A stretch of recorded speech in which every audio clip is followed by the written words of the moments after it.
Other news, a local battery recycling plant linked to environmental health hazards is under fire again. Tonight, residents demanded answers from company officials at a community forum. KCAL9 political reporter Bryan is live in Boyle Heights, the site of the evening's meeting. Dave?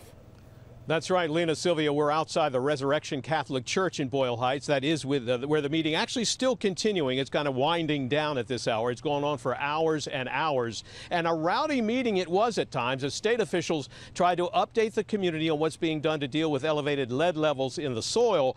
But the audience was having none of it. They wanted to know why it's taken so long for something to be done and why Exide hasn't been shut down. And at one point, someone asked them to stand up and vote with their feet. Por los que queremos que cierran Exide ya. Everyone that wants Exide to close, please stand up. The reaction from residents of Boyle Heights, Maywood, and other cities and neighborhoods that have been affected by toxic pollution was quick and decisive. Nothing short of shutting down the Exide battery plant in Vernon, they say, will be acceptable. People are dying. We see this every day. We are here to say, when is for you enough? How many people does it take for you to actually shut down this company? The immediate concern is elevated levels of lead detected in neighborhoods like this one. Lead that's lodged itself in the soil in parks like this, where Diana Gomez brings her 2-year-old son to play and enjoy being outside. He likes to play here in the dirt, so I think it's very dangerous.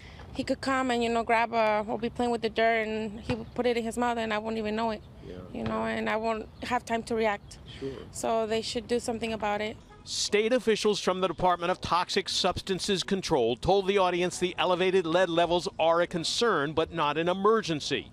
They said Exide will have to eliminate exposure for the most vulnerable residents in affected areas, pregnant women and children, and will have to do more detailed follow-up testing over a wider region than before. As for residents in the affected area, they suggested this.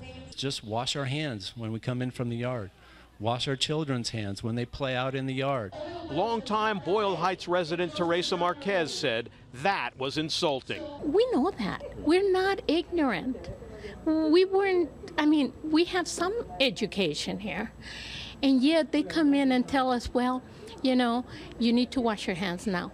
But it's not dangerous. An Exide spokeswoman said the company is doing everything it can to comply with state regulations.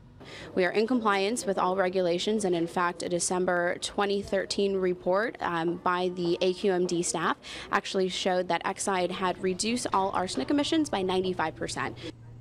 Now, the next step in this process, this ongoing battle, I might add, will come on Friday when Exide is required to give its plan for how it will deal with the elevated lead levels to state health officials. They will then rule on what the following step will be. We're live in Boyle Heights. Dave Bryan, KCAL9 News. All right.